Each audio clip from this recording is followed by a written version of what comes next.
Spring is right around the corner, and you know what that means. Baseball and softball season are here, and we'll be highlighting each of their seasons. Hello, I'm Gia Lancey. And I'm Tyler Small. You know what the best part of spring is? Watching all the spring sports pull in these dubs. Achoo. You're watching LaSalle TV's home for Explorer Athletics SportsLine.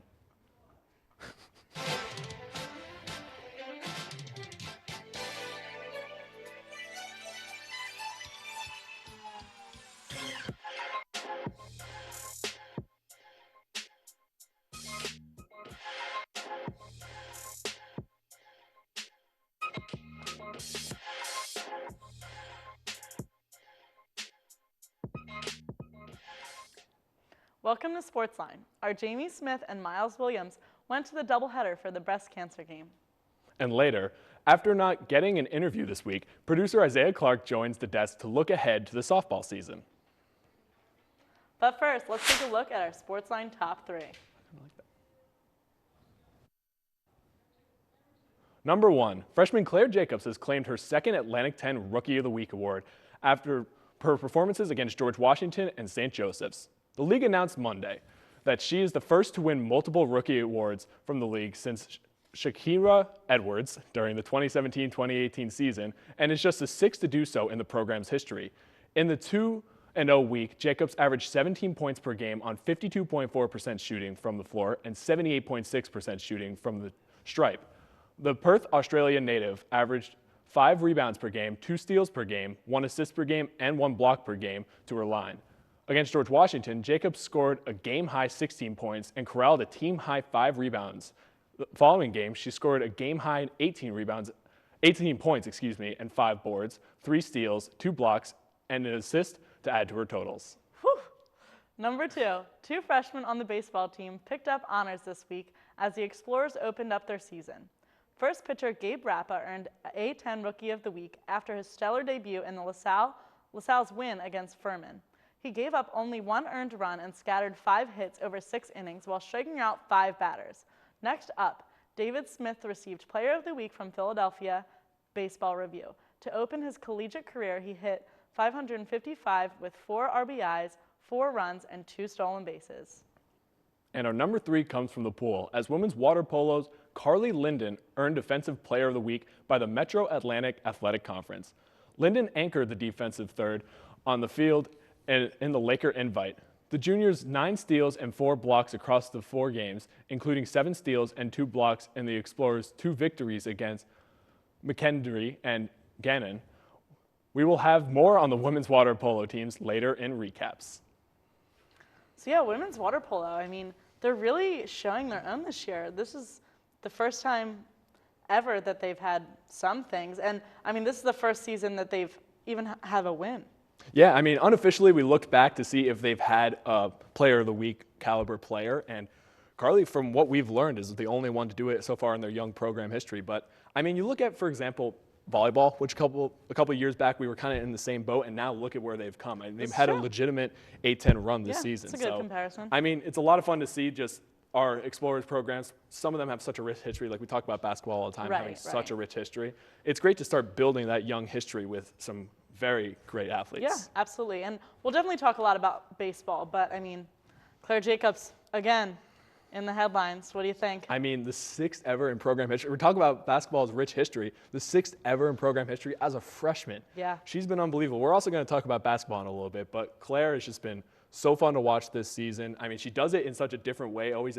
She's a very good attack off the dribble kind of player. She puts up a lot of shots, but she still has a pretty solid field goal percentage, still at 38% on the season. So for as much as she's chucking it up, it's great for him to go down too. Yeah, absolutely.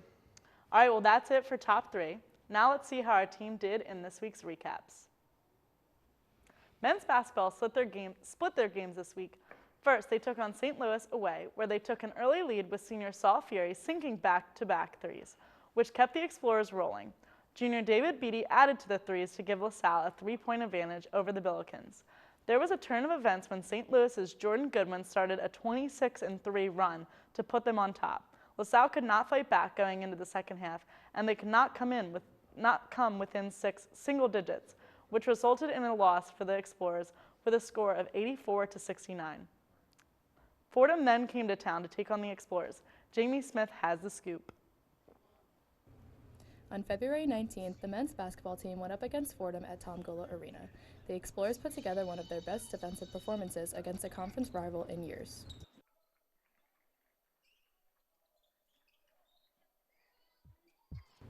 Redshirt junior Scott Spencer sunk a pair of threes to begin the scoring.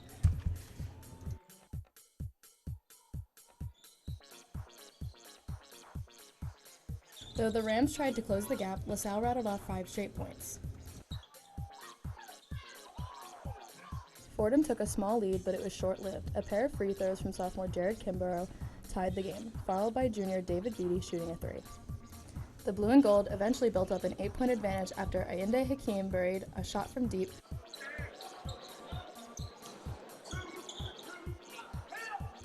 Though the Rams went on a 10-4 scoring run, they were no match for the Explorers late into the second half, with a pair of threes scored from freshman Christian Ray and from Beatty.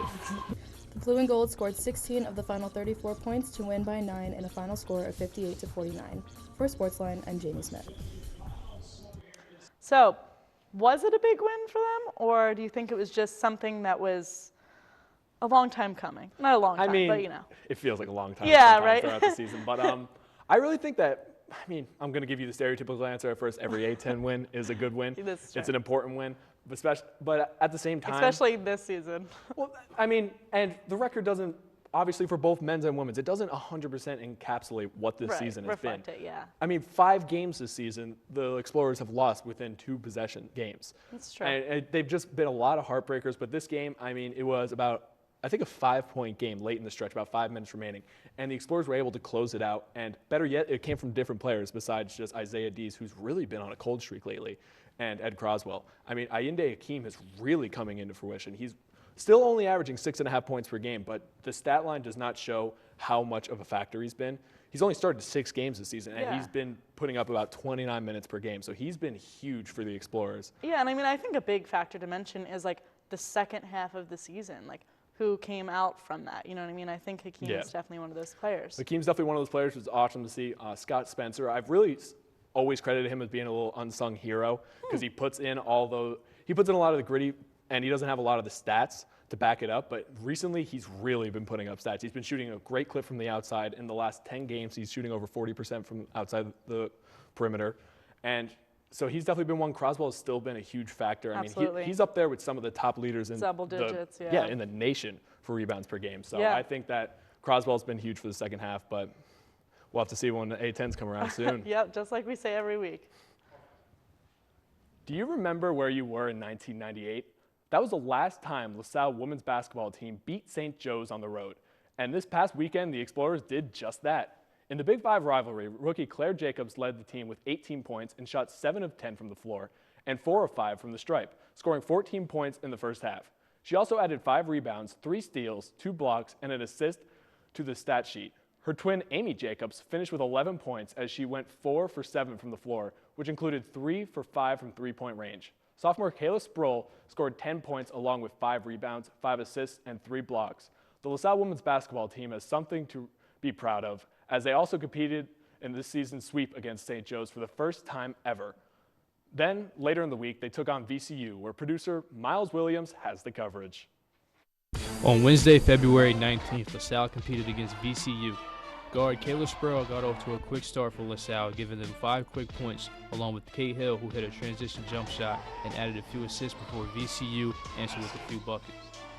The Explorers were able to keep the momentum of the hot start, courtesy of Claire Jacobs and forward Jordan Lewis, and against Sproul, whose jump shots were able to give the Explorers a 1-point lead going into the second quarter. In the second, it was a back-and-forth game, both teams trading baskets.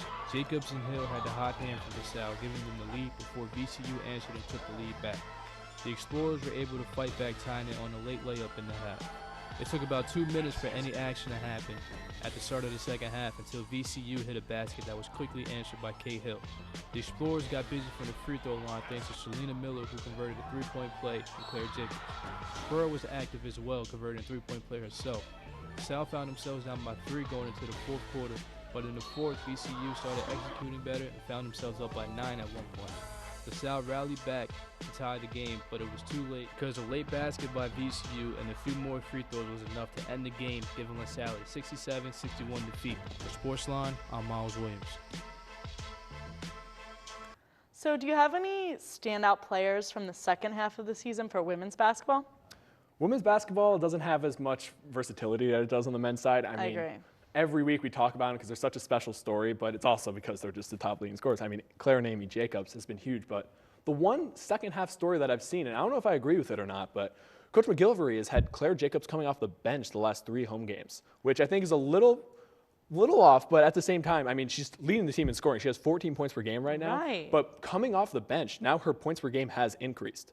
So, I mean, I mentioned it earlier in the top 3 that she does put up a lot of shot attempts, Yeah. and she is shooting a higher clip now. Her 38% from the floor range is about 1.5 to 2 points higher. So maybe that could be the case of it, but it's also tough to justify. Maybe he's got some up his sleeve. I mean, it's tough to justify having your top scorer off the bench, but I agree, could but agree to disagree on there's that. always different coaching methods. So no, you're right. And then Kayla Sproul really has come into her own for the second half of the season as well, really has had an uptick in scoring. I mean, I was joking with you before this. I compare her to Kawhi Leonard almost because she's we talk about baby. I mean, we talk about it like she is averaging 11 points per game now, 6 rebounds per game, which is really she's not a big man, obviously, so like that's huge. Right. But at the same time, she just always has that stone cold look. She's like an assassin on the court where she just That's every her time look, we try yeah. and get some B-roll of her, she's Absolutely. always just in the moment, and it's huge. In the zone, absolutely. All right, well, with the A-10 championships right around the corner, the men's track team divided and conquered at 2 separate meets this past week. At the BU David Henry Valentine Invitational, Anthony Hawthorne set a new school record in the 800 meter, placing 4th in a crowded field of 291 runners. The senior's 1 minute 49-second finish broke the previous program best set by redshirt senior Nathan Gillis. Gillis also competed in the 800, coming in 7th. Over at the fast track, national invite, junior Dennis Manyea unsurprisingly took first in the high jump with a leap of 2.09 meters. Senior Ache Hall had a top 5 performance in the 60-meter hurdles, taking 3rd with a time of 8.30 seconds. The women's track and field team also pulled split duty, competing in both the Fast Break National Invite and the BU David Henry Valentine Invite. Explorers Jakira Lufrano, Elle, Liz, and Christine Mancini all ran in the David Hemmer Invite. Liz Mancini earned gold in the 3,000 meter, barely beating teammate Lufrano, who took the silver by milliseconds. Elle Mancini finished 26th out of 54 finishers in the 5,000 meter run, with a time just under 17 minutes. In a field of over 200 runners, freshman Christine Mancini finished 57th. The rest of the Explorers competed in the Fast Break National Invite. Freshman Amy Comboy ended up in 2nd place in the 5,000 meter, while juniors Tess Gibbons and Desiree Gilmore finished 7th and 8th. Olabisi Adams jumped all the way to 5th in the long jump, and Sammy Miller finished 6th in the 800-meter run. Furman University, but unfortunately lost their opening series against the Paladins. The Explorers put up a strong fight in their first game, with redshirt freshman Bubba Weigel home run in his first collegiate at-bat that put the Explorers on the board in the first inning. Unfortunately, Furman scored 3 unearned runs in the 5th and 3 runs in the 2nd to bring the score to 6-1, and the Explorers ended up losing 7-5. The team bounced back as the second game saw a standout performance from freshman Gabe Rappa, who pitched an excellent game to keep LaSalle in the lead, helping the Explorers to win the second game of the series 5-4. The third and final game didn't bring LaSalle the same good fortune. The game was scoreless until the 3rd inning, where Furman managed 3 runs on 3 hits.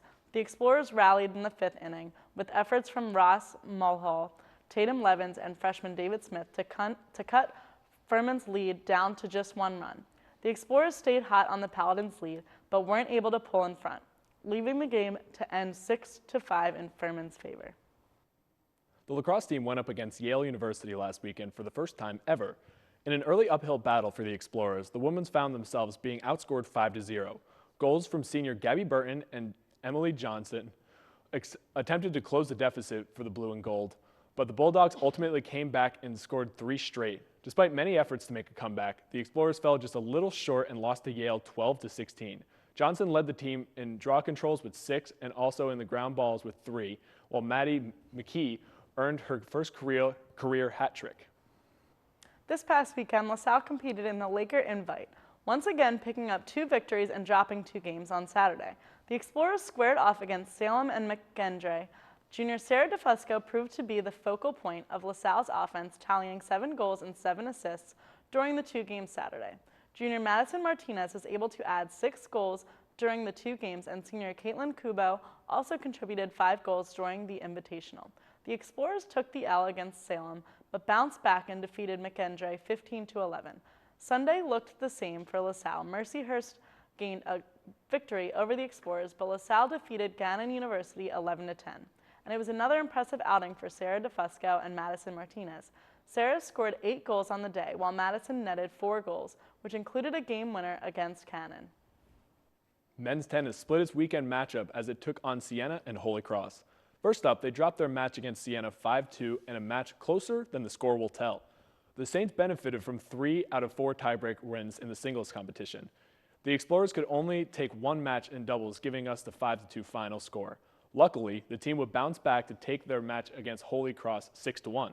LaSalle grabbed 5 of 6 singles victories, all coming in straight sets.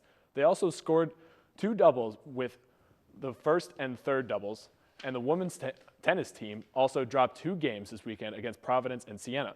They also had 4 players, which required them to forfeit a few points. That's it for recap, so when we come back, we welcome Izzy C on desk to talk some softball. Stay tuned. Ooh.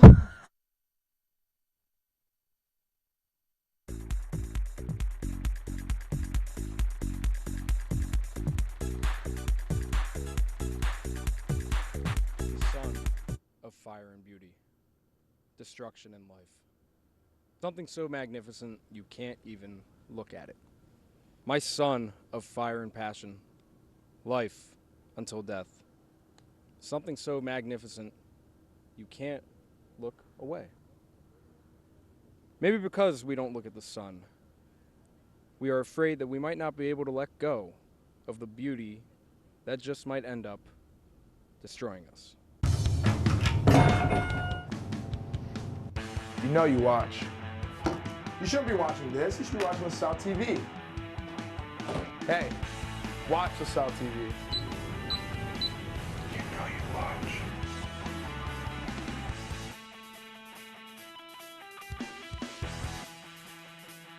Man, Keegan is taking this You Know You Watch thing way too seriously. You know you watch LaSalle TV.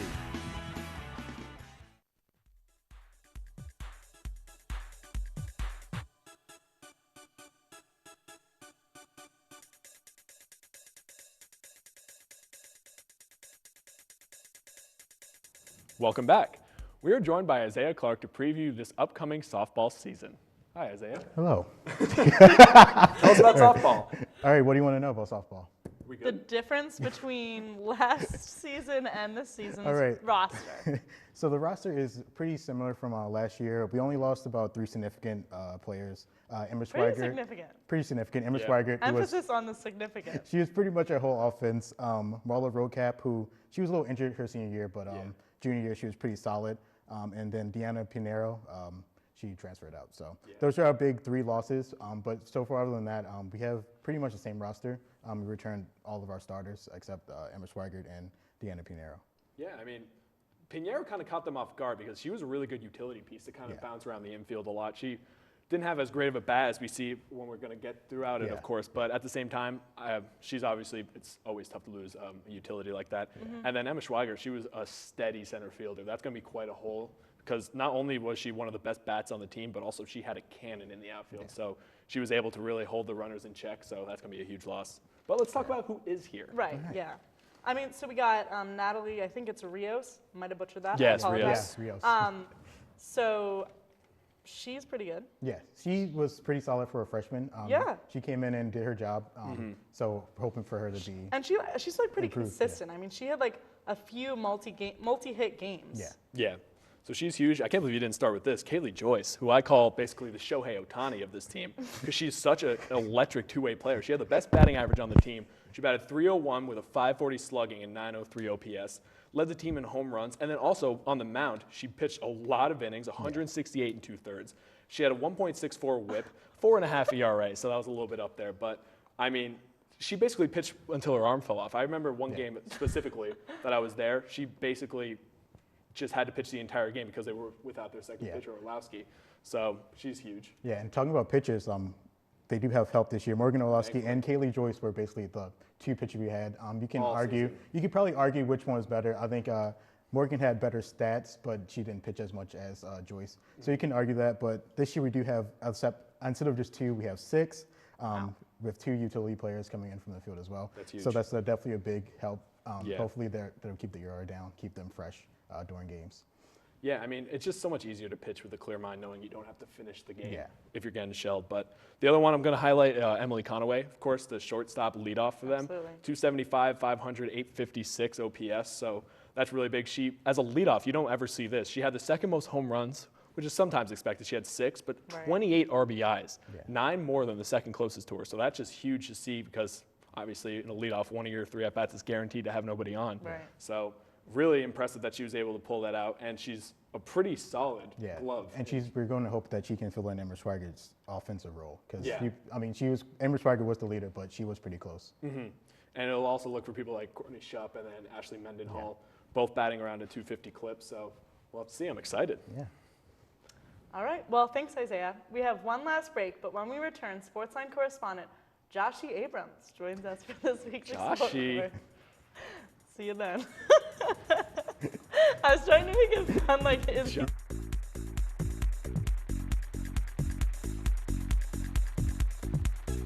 Kylie loves to an egg. An egg? An egg. How does a general lead to an egg? The internet's to an egg. You know, there is a show for that. It's called Backstage Pass. See the new library plans? No, I haven't. Yeah, they're doing stuff in the library. In the library? Yeah. The new library. You know, there is a show for that called LTV News, where the action never stops. I wonder how the basketball team. You know, there is a show for that called SportsLine. So are you a Carson Wentz or Nick Foles guy? More of a Nate Sudfeld team. Oh, really? Interesting. Wonder where we can hear about Philly sports. You know, there's a show for that called Sports Talk Philadelphia. You like Family Feud? Yeah. You like all shows like that? Yeah. I wonder if LaSalle has a show like that. That'd be kind of cool. There is a show for that called Q&A. I really wish that we could just display our talents. Yeah, me too. There is a show for that called Explorers Got Talent. All this and more on LaSalle TV.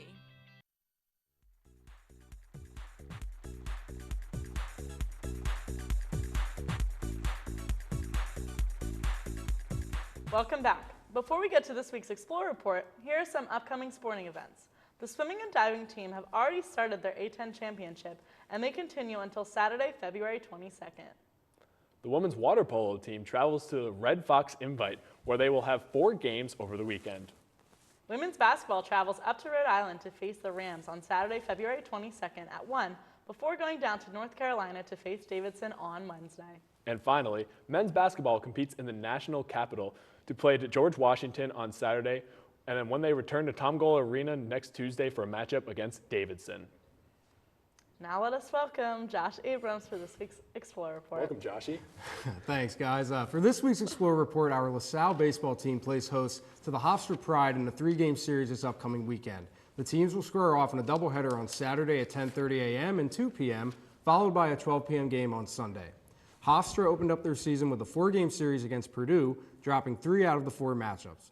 Meanwhile, LaSalle began their campaign on the road last weekend at Furman, losing 2 out of 3 games. Pitching does not seem to be the Pride's strong suit through 4 games into the short season. The Boilermakers racked up at least 6 runs in each game and scored 10 in the final 2 matchups. Although the Explorers lost their season-opening series to the Paladins, all 3 games were within 2 runs at the most, and the last 2 ended in 1-score results. This, along with Hofstra's shaky start to their season, should give LaSalle a major confidence boost heading into their home opener. Thanks, Josh. Great, thank you. So, yeah, what do you guys think? Do you think it's going to be a different season than last year, or do you think it's going to be pretty similar? I I hate to say that it would be pretty similar, I know. but it looks like it's going to trend in that way only because through, again, 3 games is a very small sample size. For sure. But that's only one less than the conference wins they had last season. Ooh. Wow. Well, yeah, okay, so Right. I guess we can try and forget about last year as a result. But I mean, it seems like so far through the 3 games, guys like Ross Mohall or David Smith, those guys are sophomores, freshmen. Like I think we're trending towards a lot of underclassmen for the baseball team this year, really stepping up, getting their names out there, especially in A10 play and maybe even beyond that. I mean, Ryan Guckin is about the only senior that I can think of that has been around for all 4. I'm sure there's more, but I know he was Just an like offensive. an everyday guy. Right, he's an offensive. He's a position guy. He's going to be in the lineup. He's batting just under 290 through 3 games, so they're really going to be relying on his senior leadership too. For sure. I mean, and I think the only way it trends up is just because of how great of the recruiting classes they've had these past couple of years, and you saw it in fruition kind of pretty quick. I mean, Rapa, in his collegiate debut, to pitch 6 innings, only give up 1 earned run in 5 Ks, pretty impressive. Smith, the same thing, a 4.54 average. I know it's a 3 games, but still, gotten that in your first collegiate games, pretty huge. Right. I will say this. So stats in this small of a sample size aren't really that fair to analyze or look at. What you can analyze and legitimately look at and talk about is the fact that what I mentioned in the report, the last 2 games were one run deficits, and the last game they were coming back. So, I mean, they have fight in them. They have a lot of talent to be able to keep up. It's really, I think it's going to come down to the pitching. And that's really what it always comes down to. And they were just a full offensive team last year, so they'll definitely have to try and figure that out. All right, well, I mean, there's so much more we want to talk about with baseball, but, I mean, you guys can talk about your picks a little bit, and I can too. For the Hofstra game, I have the LaSalle taking 2 out of 3 games. I do as well. I mean, 2-1, I think they'll take the series here. Watch out for Cuccinata. I mean, he inserted himself into the lineup last year as a freshman. I think now he has a big year. Yeah, I mean, I think it's just such a new program. I think they've only had baseball for like 7 years, so. Yeah, I'm going with a season sweep or a series sweep, home opener. It's got to be a good way to start the season for the Explorers. Let's hope so. Yep. All right, well, that just about wraps it up for us this week. If you can't make it out to see the Explorer Report, be sure to tune in next week for our coverage. Keep up with this weekend's other sporting events by visiting goexplorers.com or check out this week's edition of The Collegian. Also, check us out on Facebook at facebook.com/LaSalleTV and on Twitter and SportsLine LTV. We welcome you to send your thoughts and suggestions there. This week's poll by Jamie Smith is, what is the best Saints holiday, St. Valentine or St. Patrick's Day? Go Irish. Patrick's. For Isaiah, Joshy, and our SportsLine team, I'm Gia Lancey. And I'm Tyler Small. Thanks for joining us, and we'll see you at the game. Batter. All right, let's see it. Tanya.